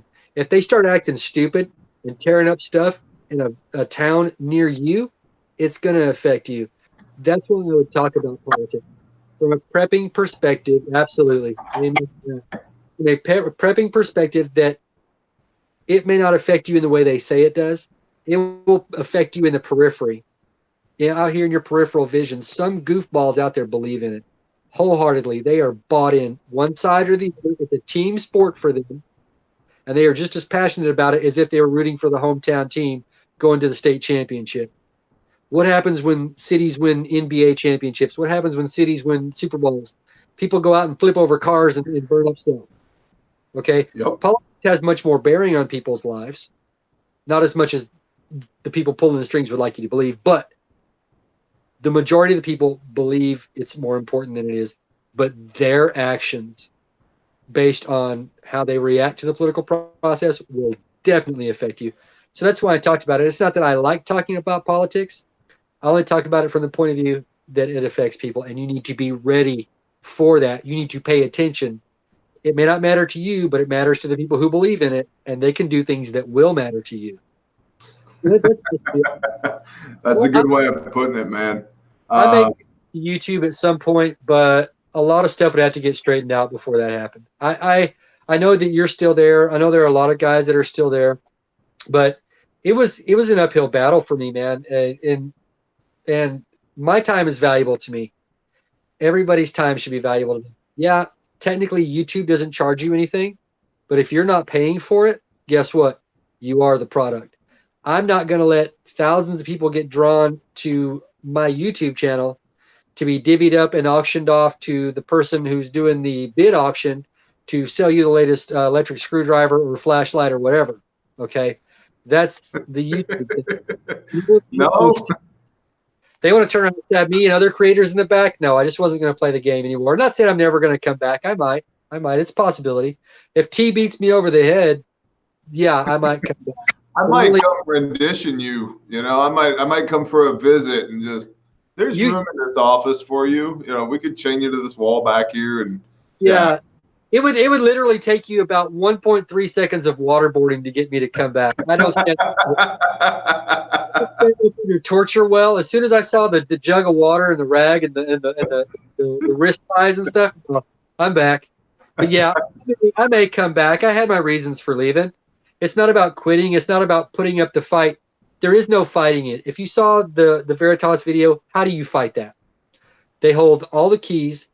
They pull all the strings. Me as a little guy talking about stuff. And the whole reason I started it was, and that's why I have the name of the channel, Survival Prepping for Normal People. I wanted to help normalize it because I would talk to so many people who would say, yeah, that's a good idea. But it's almost like they were ashamed. They felt fringy and weird for doing. And I thought, if I can impact I'm like, okay, I'm squared away. I got my stuff together. I'm going to survive as best I can. Okay. I'm prepared. Let's just say that. Then I thought, how can I force multiply what I've done to reinforce my position? If everybody around me is prepping, then I have a whole lot less to fear. Yep. So my idea was to normalize it. Preaching to the choir is the strength, brother. Preaching to the choir is good, but my mission was to reach people. When they stop people from being able to find me, when I go from getting 1,700 subs a week to 7 subs a week, all because they changed the algorithm, I'm not reaching people anymore. So I went over to Patreon so I could stay active, do as many videos as I did over there on YouTube, but still speak to my core audience, the ones who are there for more than entertainment. And there are a lot of people that just dip in and out for entertainment. I told T earlier, there are going to be a lot of people that we would probably consider hobby preppers. You are going to be prepared long enough and well enough to live a few weeks to regret the fact that you didn't take it more seriously. Yeah, the hobby stuff is going to fall by the wayside quick. And that's why I just, you know, I even get frustrated sometimes because I feel a deep conviction. I feel, and you and I have talked about this, I feel to one level or another responsible for everybody within the sound of my voice. And that's why when I say with the deepest conviction I can muster, stack your food to the rafters because shit is going to get sideways soon and people laugh at it. I'm like, you don't get it. I have to send a truck 7 hours to get wheat right now. 7 hours. And that's a new development in the last 2-3 weeks. And so it's this whole hobby mentality. And I don't knock the hobbyist because I started there. But now having the perspective that I have and having the experience that I have, it's like, you know, if Michael Jordan walks over to you and says, hey, you're holding the ball wrong, here's how you shoot a swoosh, you're like, got it. Thanks, bro. You know, not to say that I'm Michael Jordan, but the point being that I have a little bit of time in this game. I've done the things. I have some practice. And so it just really eats me up sometimes when, and not everybody, but some people just don't take it as seriously as I wish that they would, because I don't want them to live to regret it, you know? And I have to switch that off sometimes because I can't lay in bed at the end of a day and feel like I haven't done what I was called to do to wake people up and motivate them, you know? And that is exactly right. And when I started my YouTube channel, I'm not going to start something without having a goal or a mission in mind. What am I trying to accomplish by doing this? I'm not just going to dig in a circle. Am I digging a well? Am I digging a ditch? I'm going to plan it out. I'm not just going to stick the shovel in the ground and start throwing dirt. And it is work. I mean, everybody's time should be valuable or worth something to them. If it's not, I can hire you. I won't pay you nothing. I'll work the hell out of you. If your time ain't worth nothing, I got a job opening for you. But most people, their time is worth something. Okay. T's time is worth something. My time is worth something. It does take work to do this. If people make something, this is something I learned in life a long time ago. If somebody makes something look easy, it's probably because they're good at it, not because it's not hard. Try doing somebody else's job for a day. Somebody pays them to do that for a reason. And if it looks easy, it's because that person makes it look that way because they're good at it, not because it's necessarily easy. But my mission in doing this, A, was to normalize it so that people didn't have to feel ashamed or be scared. I'm a prepper. Everybody's going to come get my stuff if anybody knows. You should be so way beyond that second phase of the prep think, okay, by now. If you're not, then my message has been very ineffective. I'm not saying put a sign in your front yard, but I'm not saying be embarrassed that you're in the prepper closet, right? It is Gray Pride Month. You're never going to reach the important people you need to reach if you're scared to say something. Your neighbor. That's a great point, man. Your neighbor is a much more important factor to your well-being than a guy who lives 6 cities away. Okay. I'm not worried about what the people in Detroit are going to do. I'm not worried about what the people in New York are going to do. I don't live there. But the people on my street, I'm going to try to reinforce my habits into them because that makes me that much safer from them. Okay. I'm not going to say, come over, hey, look at all my stuff. No, absolutely not. Not at first. Okay. You can build to that. Okay. Build that trust level, whatever. But my mission was, and I had to think about it very carefully because, like you said, you've been doing this a long time. I've been doing this a very, very long time. And I thought, do I give advice videos on making fires? Tons of people are doing that. Do I give advice videos on storing food? Tons of people are doing that. I'm thinking, okay, I need to boil this to the most important preparation you can have here in this world, the physical here and now. What is the most important prep you need? You need to use the free supercomputer that we're all born with, but so many people let go to waste. That 6 inches between your ears is the most important prep you can have, because if you run from your house at 3 a.m. butt ass naked, what else do you have? That is it. So my idea was, yeah, I could do all the how-to videos and all this, the flashlight videos. I made fun of that kind of stuff and all that. I wanted people be prepared mentally. Nobody can take this from you. This is one prep you will never lose if you do it right. And I thought, if that's how I can prepare people, then that's how I'm going to come at it. So that's why I came at it the way I did. It was I love it. Not trying to be intellectual, but damn it, your brain is everything. This is the weapon. Everything else is a force multiplier. I was trying to turn butter knives into katanas in my way. Using history, using humor, using current events, using politics, whatever. The stuff I would talk about, and I'm really gonna give up a lot of OPSEC here, but I'm gonna go ahead and do it since this is my first live stream and I'm on with Bear and I'm having the time of my life right now. All the stuff I would talk about, that was the tool. Yep. The purpose was to get in there, find a way in, and that's why I would tackle subjects from so many different vantage points, so many fields of overlapping fire. I was going to find that way in.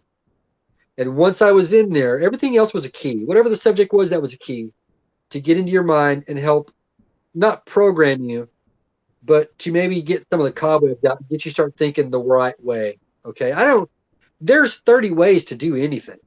I didn't care so much how you did it, but my focus was why you did it.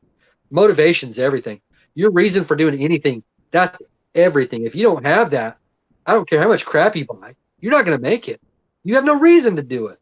You're not bought in. So, yeah, I've read a lot of books on what they call, how can I say this? I don't want to say psychological manipulation, but yeah. Okay. And it all started for me reading about early advertising back in the turn of the century, the 1900s, when billboards and print ads were starting to come out. They figured out if you could tie a person's purchasing habits to their emotionality, you got them. Mm-hmm. Because if you buy this product, you'll feel good. You'll feel like only men wear this kind of shirt. Drink this drink. It's going to give you. It was all about emotionality. So that's just a door. That's a way in. And I would try to use that, whatever angle I had to do, to get in there. And once I got in there, I would try to plant those little mustard seeds. And I liked it best. Okay, give up another one of my trade secrets. I would rather you think it was your idea than my idea. Because if you do that, you're 1,000% bought in, and I did my job. Don't do it because I said so. But if it's based on something I said that made you have that aha moment, I was effective. That was my mission. That's what I was trying to do. Yes, I've given up all my secrets now. So go rewatch all my 500 videos. You'll see. Played you, yeah. But everything. People are. I love that, man, and it's like what we were talking about recently, is that you have your approach, I have my approach, and I'm totally okay with. In fact, I love the fact that we have overlapping fields of fire. We have complementary angles, and it, like I said, I can really only talk about the same 36 core concepts and techniques over and over and over again. Right. And so if you approaching it from your angle with your witticism and your life experience with your words and the way that you do things reaches somebody, good, because we've both already established, man, I'm not here for the revenue, right? I'm here to help people. And so if you doing you and being you helps people, good, because again, out of the liability column and into the asset column, that's what I want for people. That if things really get sideways, what I want for my people is that when everybody else is screaming and running around like an idiot with their head cut off, wondering what are we going to do, we are literally the calm in the middle of the storm. Yes. We're like, all right, we trained for this. We know what we need to do. Everybody simmer down. Here's our op plan. We need to do this. Go. Right. Yep. And that's what I want. That is positions of strength, that people can literally operate from positions of strength because they're good. They can get everybody else around them good. We can coalesce power for good so that we can do good things, be blessings to ourselves and each other, and then everybody around us in concentric circles, and continuously move people out of the liability column and into the asset column. And so if you being you helps that, I'm all for it, man. And this is something else we talked about, that it's not a zero-sum game. No. There's an opinion that it's like, well, there's only so many subs on YouTube. No, there's not. That's stupid, right? We're proving that. We share, I'm sure thousands of subs. That's great. So and that's another thing. I watch YouTube. I know I watched it before I had a channel. I know how it works. I would watch a channel like Bears, and then I would watch like a PJF video. And then if I was feeling really freaky, I would watch a Canadian prepper video. And then I might watch like a survival Lily video. She's out there shooting her bow, whatever. I'd watch all that stuff in a row when I had the time. It's my lunch break. I'm going to check out some prepping videos or maybe some skill videos. So if my channel got somebody drawn in, he's like, oh, that guy's really funny. He says crazy, wild shit. You never know what to expect when he opens his mouth. And then somebody else more seriously after me, and they learned how to use a bow drill to start a fire, then I did my job. But I was there to normalize it, just to bring people in. But when powers that be take away your ability to reach others, that's a terrible thing. And it wasn't about the money. I'm going to tell you guys, in 7 months, I'm not saying I set a record, but Bear can tell you as a creator, it's not an easy thing to go from 0 to 41,000 legitimate subscribers in 7 months with no sponsorships, nothing. Just me making videos every day and talking the talk. I was approached by several sponsors who wanted to sponsor my content, but I didn't do it. My whole shtick, my whole angle was, I'm not here to tell you nothing but me and my conversation. And so people to say that I made a move or this move for the money, that doesn't even make any sense. I was offered sponsorships for my YouTube, but I wasn't going to push stuff like that. I don't want to be beholden to what somebody else's opinion is of what I can say. And so the fact that I was getting to the point on YouTube where I had to moderate my own speech because I was afraid a word I might say might trigger the algorithm, that's when I knew it was time for me to exit. Because I talk so fast and so much, I don't even know what I'm going to say. I can't go back and edit that out. It's a day to take all the stuff out that might get me in trouble. No. So people can say what they want about Patreon. They have never done nothing to me. I've been able to say exactly everything I've ever wanted to say, and the people get to hear what I have to say. And if you can't break $1 a month, that's cool. Dude, I've been homeless before. I know what it's like to not have no money. And I've been in positions where my time was worth $75 an hour, 14 hours a day. I've been from one spectrum to the other. I get it. I'm not asking you for nothing. But I'm going to continue to do what I do, but I'm not going to do it where people are going to get me to control my own speech. And that's the goal. It works. People are having to watch what they say and be careful. Now, others will say, I still got to get the message out. I respect that. But for me, I wasn't going to. I've read 1984, okay? I'm not going to let the Ministry of Truth make me moderate my own speech. I know how many the guys holding up. If I can't say what I'm going to say, then I'm not going to say it. But I'm not saying I might never be back. I might. It's a possibility. I do crazy things all the time. You never know. There's two reasons, other than the fact that our patrons are like legit tremendous with all the hand signs and all that. There's two reasons that we still have YouTube. One is I have a deep conviction to read my Bible on camera, and so I do. And I will continue to until they go, that's it, you're done, Bear. Roger that. Thanks, YouTube. We'll go somewhere else. And the other is there's one sub, his name is Shiloh Sky, who has been with us since the beginning. When we had like 4 subs, he was one of them. And he has been super kind to us, super encouraging to us. And when I was ready to hang it all up, he said, hey, don't forget that there's people here who love you and who have been here since the beginning. And so that's what kept me and keeps me producing content explicitly for YouTube, even though, frankly, there's days where it's a grind, and it humbles me, man. It humbles me so much. Like I shot one video. It's only got 1,500 views. It's called Father God Loves Soldiers, and it's talking about blood guilt and PTSD and suicide. And just don't do it. There's a way out that does not end with your gray matter splattered on the wall. And I have gotten to date 13 emails from people. I have 1,500 views. I've gotten 13 emails from people who said, hey, just to paraphrase one guy's email, he said, I was sitting on the edge of my bed. It was 3 o'clock in the morning.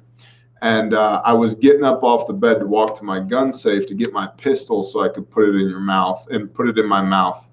And your video came on. And I sat there with my gun in my hands, trembling, just listening. And I didn't do it. And I sat on the edge of the bed until sun came up. Then I called a friend, and I'm still here. And I just wanted to thank you. I'm like, dude, you don't thank me. You thank the Father for that. And so it's things like that where I know unequivocally little old me, broken, busted up T, who is not a saint and has never been one, is being moved by the Father and being used by the Father. It's like there's still some good that I can get out of this. And so I will continue to be obedient to the calling that he's put on my heart to do this for his kingdom. But man, there's many a day where I'm like, F this ass. I don't think people understand the battle that it is for us on the back end to try and do these things within a framework that is not just, uncaring, but is actually malicious towards us. They don't want us to do what we're doing, and it sucks. The enemy will throw obstacles at you, and trolls is one of the enemy's favorite weapons. But that was one aspect of it, and it really didn't bother me so much. But when people make it personal, when they're attacking you and not your idea or your thoughts or what you said, when they make it personal, that's childish. There's a reason to put up with that. But I don't know if you guys caught on to what Bear was saying just now about the importance of him continuing to do his YouTube and the difference he makes. and how he was very eloquently admonishing me to keep doing that because it might make a difference for somebody. So I have That to is sleep. not what I said. I have to sleep on that tonight. No, sometimes it's what you don't say that is the loudest statement of all. But yeah, I'm gonna have to sleep on that tonight. So that's why I like watching your videos. You make me think of things that I don't think of in a way that I wouldn't think of it, and it's because of your personality and your beliefs. Now, you are a Jedi Master. I will give you that. Make me look like a Sith Lord. I'm cool with that too. I mean, I got a lightsaber. It's red, but anyhow, no. In all seriousness, though, I mean that was part of me walking away. Is that I was generally trying to make a difference because, like you said, when when people are tuning into this and when they're enjoying it, it's because it's good. If something's good, it was not easy to get it that way. Okay, you don't just randomly flop garbage out there and everybody enjoys it. It's a lot of work. It's a lot of stress. It is a serious burden, and if you're serious about it, you understand the weight your words carry. Yes, you can make a difference. Absolutely. Ninja87 was my very first subscriber, and after my first video, I was going to quit. It was like 4 days, nobody had watched it. Ninja87, if you're out there, I love you. Thank you for being my first sub out of 41,000. You are the guy that got me to keep doing more videos. So now that we got that out of the way, I've had so many great conversations. I was very interactive on my channel. I think that's why it hurt a lot of people's feelings is I'd go through the comments and we'd have conversations. And then people would comment on that and comment on that and comment on that. And I was very interactive with them and I enjoyed it. I learned probably as much from them as they did from me. But the fact that some people just looked at it as entertainment and they got butthurt when it wasn't there anymore. It's like, well, okay, I wasn't really reaching that guy. So I didn't feel as bad walking away. But to think back to the burden part of it, the burden I would feel, and it was like a 1,000,000-pound weight on my shoulders. I've seen 1,000,000 pounds get lifted lots of times. It's very heavy. It takes very specialized equipment and lots of planning to do that just right so nobody gets hurt. But Yep. the weight of 1,000,000 pounds was always on me because I would think about the 41,000 people I was reaching on a regular basis and the disturbance in the force that I would feel is how many of those people aren't going to make it. That was a burden enough. That was 1,000,000 pounds right there. The Yep. 10 million pounds was how many of them might have a chance to make it because they listened to something I said. If that enormity doesn't shrink in on you and tunnel vision in on you and make you feel like a very small cog in a very large machine, nothing will. So when it got to the point, well, I'm going to have to talk around what I really want to say so that I can beat the algorithm. That just wasn't me at that point. Like I said, I may come back, but we'll have to see. But I've been having a good time doing this. This has been awesome. First Bro, live stream anywhere, anywhere. Yeah. you're killing it, man. This is great, man. You're killing it. And I'll just say this, obviously there's people here who would love to have you back, but it's completely between you and your maker, man. And I understand your convictions and your beliefs relative to being here and having to police yourself. I understand it completely. And I will never be that person to tell somebody else that you have to do my convictions. That's ridiculous. Life doesn't work that way. I have to do my convictions. And if I can illustrate my conviction to you in four-dimensional space-time through loving action, great. But shame on me if I tell you, you got to do things my way. And so you do what you got to do, man. And it's, yeah. And I'd probably like to close the live stream with this because I know I've been getting into some deep stuff and more so than I do in a lot of my videos. Because I like to come at it with a lot of humor, man. Gallows humor. There are studies where fighting forces are encouraged to use humor and have dark humor to process what's going on with them, and they have a lot lower incident of PTSD. because humor is a great inoculation against the pain. It helps get you through. That's why so many great comedians are people that came from very impoverished backgrounds. They're people that got picked on. They were the fat kid in school. They were the kid that couldn't run as fast as everybody else. They learned to deal with it in humor. And the great comedians, and a lot of these guys suffer from severe depression. I mean, Robin Williams is a perfect example. One of the funniest people in the world, but was so tormented inside because humor was his way to deal with the pain, and the pain finally got him, and it gets a lot of them. So I want to say this: I got into a lot of deep stuff tonight, but what I would like to close with is the fact that all of us are important. Every one of us has a mission from the high command. Amen. We may attack it in a different way. We may come at it in a different way. How can I say this without getting too biblical? Yes, I've read the Bible. I do have, like I said, my beliefs. Lot got visitors, and he did not recognize them at first. We are the same way. We're going to come in all kinds of shapes and sizes. Every one of us is important. Everyone has a role to play. And I think that the information I put out, the people I was able to reach, the information that you put out, and others out there who are worthy of your time and attention, it's for a reason. And I don't think it's by accident that it's happening all at the same time. And I don't think it's by accident that the tempo is picking up, that the intensity is picking up. So hopefully some of you guys got some good stuff out of this live stream tonight. I know I did. I had a blast. This was a lot of fun. We're going to do this again real soon. Maybe we can get other people in and make this a big old, huge old prepper con kind of thing. Yeah, we can. We should, we'll text later or tomorrow about who else we need to invite. I'm on board, man. I'm all over it. I'm thinking Staff Sergeant Badass. Me and him have had some serious conversations, and I think he would be a perfect fit in this little mix here. Yeah, I'd consider it done. I'll email him, you email him, and the mouths of 2 or 3. That'd be great. Yep, for sure. But I've had a lot of fun, man, and I hope the people have enjoyed it. And I cannot wait to do this again. I don't know why I waited so long, other than I can't use a computer. I don't know why I waited so long to do this. So with that being said, when the grid goes down, I'm not going to miss it. I was born in a house with no lights and no running water, and that's how I lived the first 5 years of my life. I didn't see electric lights till I went to school. Me and Bear talked about that. So don't let the California accent fool you. I was born in the dark woods of Texas, moved out there as a kid, grew up there, but I thought everybody lived like we did. So the tech, I'm not going to miss it because I don't trust it now. I hate it most of the time. I'm really not going to miss it that much.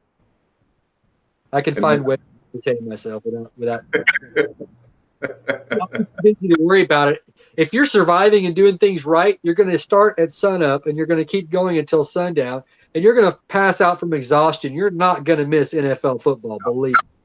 Yeah, your free time, your unwinding at the end of the evening is thinking that you might lay scantily clothed next to your wife and then passing out 3 seconds later. That'd be a record for me. Not that fast. I know what you guys were thinking. The record is passing out in 3 seconds. She's going to really 10 minutes. Yeah, okay. All right, man. Let's put a bow on this thing. I wanted to obviously thank you for being here, man. Great Tactical Tuesday. You're the man, and I have seen you laugh more in this live stream than I've ever seen you laugh before. I hope you had a good time, buddy. Oh, I had a blast, man. And then I tend to laugh on live streams. I'm not like super knife hand hard ass, you're going to die. Like, right. I'm not that guy, but a lot of times my delivery comes off that way. And so, thank you. Yeah, I understand. I get it. It's not an easy thing to do when you think about all the people that could be watching. And some people get stage fright. Actually, 99% of people get stage fright thinking about talking to large groups. Yeah. Because I have no sense of self or shame, I can talk about anything for hours in front of 1 million people. It doesn't bother me at all. Not everybody's built that way. I get it. There may be a chance, I'm putting this out there now for you guys, maybe upcoming, Their bear may be in my neck of the woods very soon. We may do this live in the same room if we can use NRG Stadium, because that's the only place that would hold all of these thoughts. Talk to TJ if they'll let us use it, or JJ Watt, and see if they'll let us use their stadium over there. They're not going to use it in the Super Bowl anyway, and I'm a Texans fan. No. Might as well use it for something good. We talked about it. My only concern with doing that would be that it would actually cause the end of the world. If the two of us were sitting next to each other doing this, I think it's entirely possible that that's what causes the economic collapse and a grid down event. I just think that it would be a prepping singularity, but I would make sure you you got back home. I got waypoints on the way. You'd get there. Amen.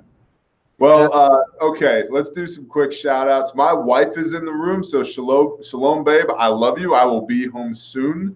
The NWA Prepper is here, so you should go check out his channel, everybody.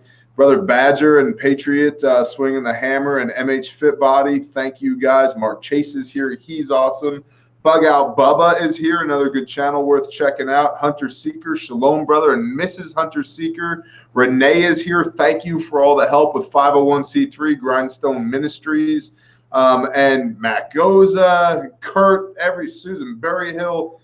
Man, Douglas Hemingway is here. All the people, like, you guys are awesome. And huge shout out to everybody who came here and had never heard of me before, or who had never watched the channel. Thank you so much for the draw, Kyle. You're awesome, and I have loved spending the last 2 hours with you, man. The normal people support your work, Bear. Absolutely. Oh, yeah. By the way, not a lot of you saw it, but I did go out and do something Bear-like. He inspired me to go help some people one time, and it was a huge success. And he inspired me to do something that wasn't in my comfort zone. I got out of my comfort zone, did it, and it was an amazing success.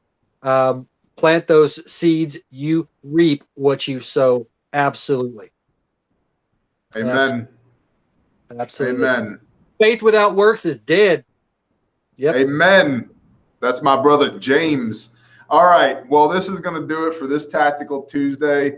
To everybody within the sound of my voice, shalom and blessings, y'all. Thank you so much for being here. Thank you for supporting what we do. It means the world to me that there are so many of you within the sound of my voice who take this seriously, who support us, who take time out of your day to pray for us, to email us, to support us on Patreon, to show up in our lives when we need you guys. I am fully aware of the fact that there are real people on the other side of this camera, and I couldn't be more humbled and thankful to be a part of whatever it is that this thing is that the Father is doing. So absolutely. Thank you guys. Thank you guys. Thank you guys. And we will see you guys soon. Shalom.